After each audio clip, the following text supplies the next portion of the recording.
रमेश और सरला के विवाह को 15 साल हो चुके थे और उनकी सबसे बड़ी इच्छा थी संतान। हर प्रयास विफल होने के बाद वे लगभग हार मान चुके थे।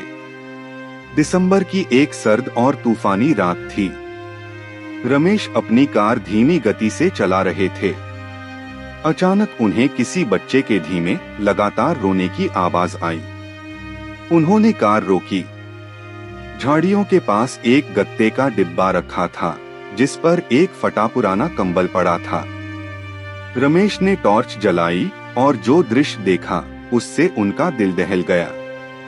डिब्बे के अंदर कुछ ही दिन की एक नवजात बच्ची थी। उसे अभी भी गर्भनाल अम्बिलिकल कोर्ड पूरी तरह से नहीं काटी गई थी और वह ठंड से नीली पड़ रही थी। किसी क्रूर व्यक्ति ने उसे पैदा करके रात के अंधेरे में सड़क पर फेंक दिया था। सरला ने तुरंत बच्ची को अपने आंचल में लपेटा। रमेश, यह भगवान का इशारा है, हमारे 15 साल के इंतजार का फल। इसे कोई फेंक सकता है पर हम नहीं। हम इसे पालेंगे। उन्होंने बच्ची को तुरंत अस्पताल पहुंचाया जहां उसे नया जीवन मिला। कानूनी प्रक्रियाओं के बाद रमेश और सरला ने उसे गोद ले लिया और नाम रखा अंजलि। रमेश और सरला के लिए अंजलि किसी गोद ली हुई संतान से कम नहीं बल्कि साक्षात वरदान थी।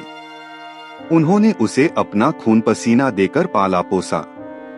उनका घर अब खुशियों और किलकारियों से भरा था। अंजलि अब 13 वर्ष की थी।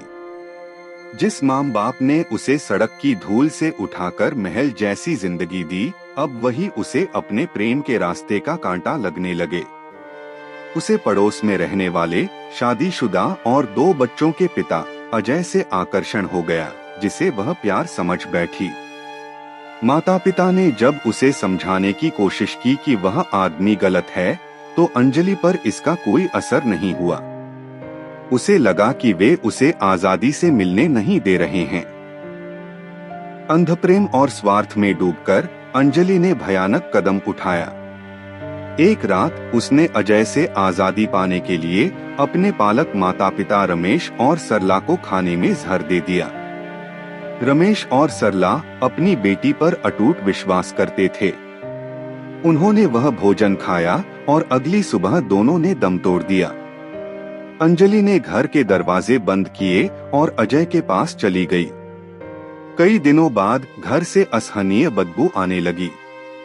पड़ोसियों की शिकायत पर पुलिस आई। दरवाजा तोड़ने पर रमेश और सरला के शव मिले।